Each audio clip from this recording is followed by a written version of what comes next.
Assalamualaikum warahmatullahi wabarakatuh. Kami dari kelompok sosiologi beranggotakan Ana Syatiratul Alfis, Ana Adi Magus Warabi, Ana Muhammad Sitarinata, dan ada lagi Ashraf Al-Hatim sebagai kameramen dan Giovanni Marti Akbari sebagai editor. Selamat menyaksikan. Assalamualaikum warahmatullahi wabarakatuh. Kami dari kelompok sosiologi ingin mewawancarai Bapak, siapa namanya Pak? Robianto. Bisa Bapak ceritakan sedikit tentang diri Bapak, kerjaan, usia, sudah berapa lama tinggal di sini? Tinggal di Pekanbaru lebih kurang 20 tahun. Usia sekarang 40 tahun. Pekerjaan tukang parkir. Apa kegiatan utama Bapak sehari-hari? Ya ini pekerjaan hari-harinya ya. Sebagai tukang parkir. Ya juru parkir. Hari-hari itu pekerjaannya. Hari ke hari, bulan ke bulan, tahun ke tahun, dia juru parkir. Kira-kira berapa penghasilan Bapak per hari? Nah, penghasilan yang juru parkir ya tak nentu. Kadang-kadang ya 120, 150, 100 ribu, 80 ribu. Karena penghasilan kita tak nentu. Ya, betul. Tergantung tamu. Ya. Kalau tamu banyak ya banyak kita dapat. Kan? Mungkin Bapak tinggal ada keluarga di rumah atau apa siapa? Saya udah punya istri, anak 4, tapi meninggal satu, tinggal 3. Yang satu udah tamat SMA, yang satunya masih sekolah, yang satunya belum. Istri orang Pekanbaru. Kalau saya aslinya orang Natuna. Natuna di Kepulauan Riau. Ya, Kepri. Selanjutnya Pak, apakah Bapak memiliki kendala kesehatan fisik atau mental yang membuat sulit untuk bekerja atau mencari penghasilan tetap? Tidak. Tidak ya Pak. Selanjutnya, apakah pernah mengalami sakit parah, kecelakaan atau masalah lain yang berdampak pada kondisi ekonomi keluarga? Ah,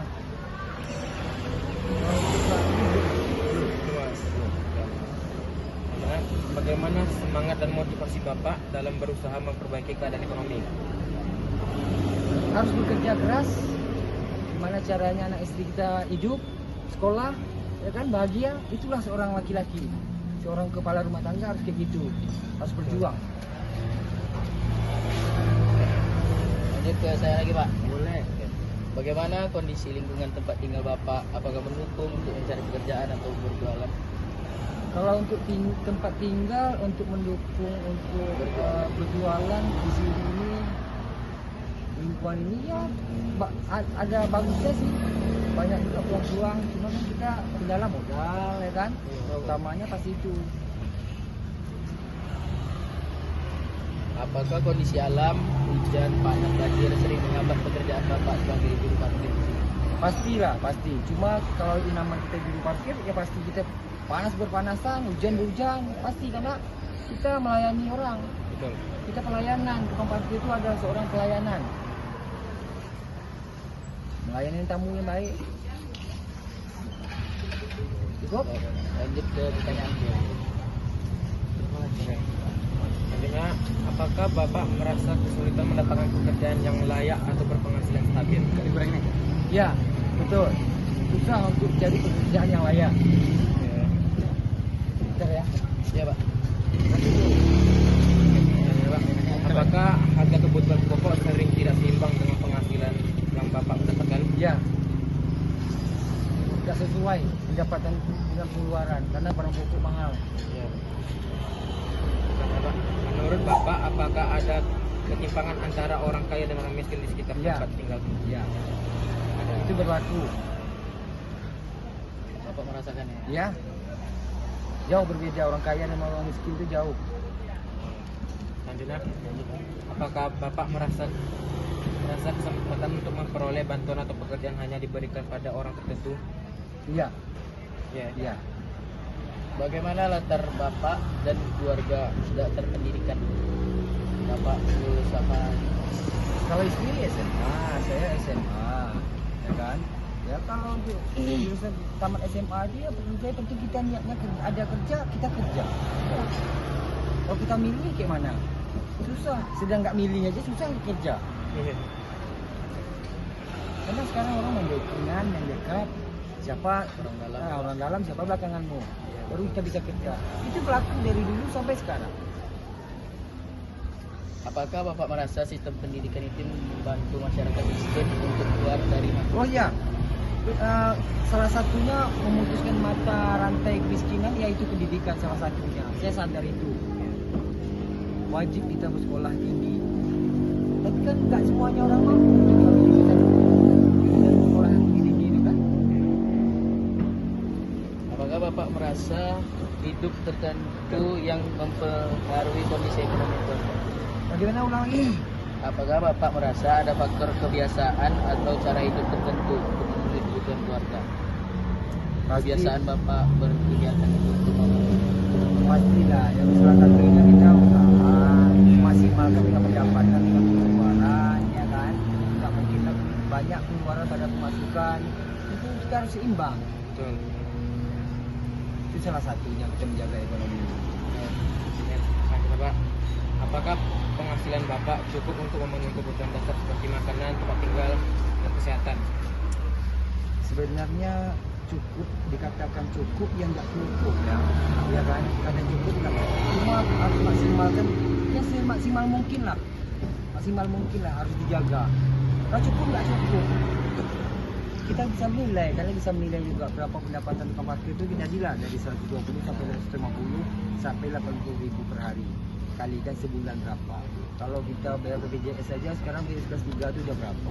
Iya. Anak 4 kan berapa pengeluaran setiap bulannya? Lanjut Pak, apakah Bapak sering merasa kekurangan untuk membeli kebutuhan pokok? Ada ya. Pas.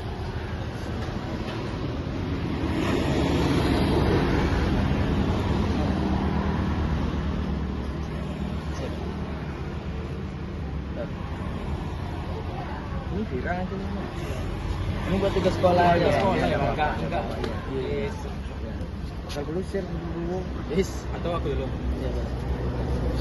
Lanjut Pak, jika dibandingkan dengan orang-orang di sekitar, apakah Bapak merasa hidup Bapak jauh lebih kekurangan? Kalau saya orangnya tidak pernah minder. Itu sifat saya, mau dia orang kaya di sebelah rumah. Gang rumah saya ini orang kaya semua. Boleh tengok masuk gang orang kaya. Tapi saya tidak pernah minder karena saya tidak pernah bersantai, karena saya tidak pernah meminta sama orang. Kita laki-laki harus bekerja keras tanpa meminta. Cara bekerja apa? Usahakan. Ya, kita usahakan lah supaya kita tidak rasa mengemis. Apakah perbedaan ekonomi itu membuat Bapak merasa diperbedakan? Udah tadi ya? Udah. Apakah keluarga Bapak sudah hidup sederhana sejak lama? Kalau mau sederhana aku mana sih? Ya, cukup aja, cukup makan. Alhamdulillah cukup, Alhamdulillah Pak. cukup. Kalau dikata yang sederhana itu golongannya kayak mana sederhana? Kategori sederhana itu Yang apa? penting tercukupi gitu. Cukupi, kan cukup, orang yang bisa, ya kan? Ya, cukup mana yang tak bisa? Makan-makan yang mewah nggak bisa, gitu. Menurut Bapak,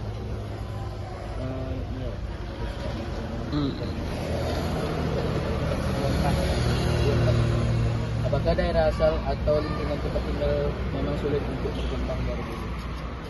Enggak juga.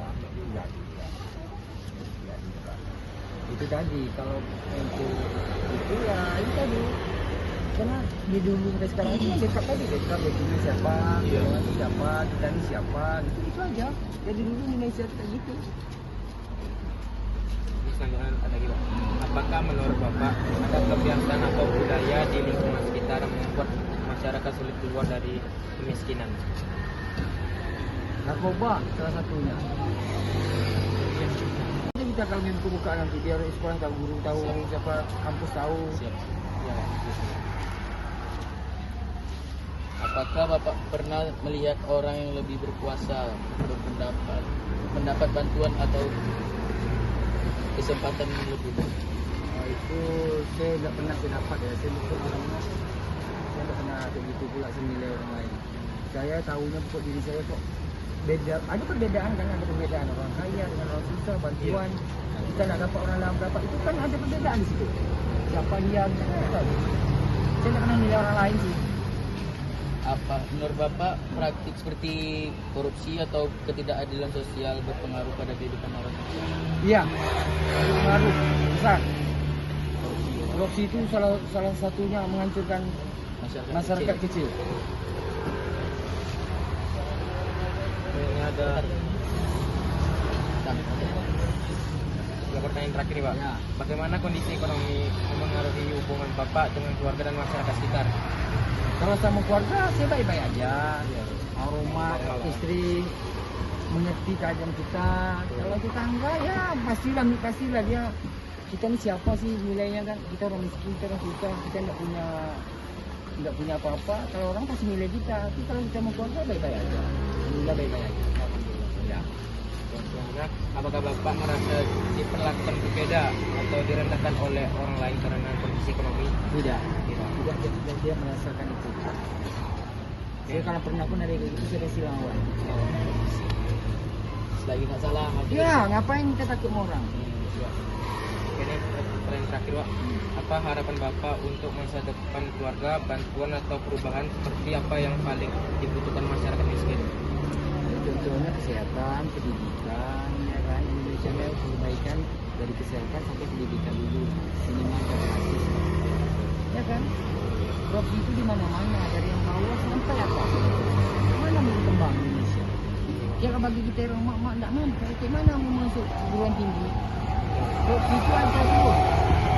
Itu salah satunya. Gimana mau sukses Indonesia nih? Anak-anak bangsa nih, anak-anak yang susah itu. Karena korupsi itu ada. Mahal, pendidikan mahal, enggak, kesehatan mahal, Iya. ya, itu menurut saya. Jadi korupsi ini harus diberantas. Iya, korupsi salah satunya diberantas. Sangat berpengaruh. Sangat. Mungkin itu ya pertanyaan Ya. dari kami Pak. Terima kasih. Terima kasih. Terima kasih Pertanyaannya, ya. Terima kasih Bapak. kesempatannya Pak. Siap, siap. Mungkin Bapak ada mau menyampaikan Pesan atau Sesuatu tidak ada sih. Semoga kalian sukses. Amin. Terima kasih Terima Pak. kasih Pak. Ya. Semuanya Pak. Ya. Oke. Terima kasih Pak. Ya. Baik, kami akan menyampaikan kesimpulan video observasi sosiologi kami tentang kemiskinan di Kota Pekanbaru. Dari hasil wawancara kami dengan seorang tukang parkir yang telah tinggal selama 20 tahun di Pekanbaru ini, terlihat bahwa ia hidup dalam kemiskinan, yakni bentuk relatif dan struktural. Pendapatannya itu tidak menentu, antara 60.000 hingga 150.000 per harinya, bergantung pada jumlah kendaraan yang parkir saat itu. Bapak ini juga memiliki istri dan 3 anak, 2 masih sekolah dan 1 belum sekolah.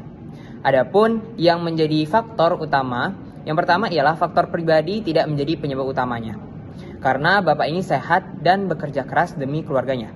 Namun, faktor geografis, seperti cuaca yang buruk, lalu bencana alam, sering menjadi penghambat dalam pekerjaannya.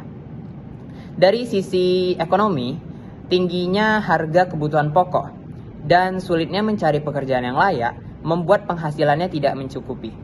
Sedangkan dari faktor sosial, pendidikan yang terbatas dan pengelolaan keuangan yang sulit memperparah keadaan bapak ini. Dalam pandangan teori fungsionalisme, kemiskinan bapak ini terjadi karena fungsi sosial seperti ekonomi dan pendidikan belum berjalan seimbang. Menurut teori konflik, kemiskinan ini mencerminkan ketimpangan ekonomi antara masyarakat kecil dan kelompok kaya yang diperparah oleh korupsi dan kurangnya perhatian pemerintah. Sementara dalam teori interaksionisme simbolik, bapak ini tetap memaknai dirinya sebagai orang yang berharga dan pekerja keras, meski dipandang rendah oleh sebagian tetangga. Kesimpulannya, kemiskinan yang dialami bapak ini bukan hanya karena penghasilan rendah, tetapi juga disebabkan oleh faktor lingkungan, ekonomi, dan sosial yang saling berkaitan, serta mencerminkan bagaimana sistem sosial dan ketimpangan struktural masih menjadi tantangan besar di masyarakat.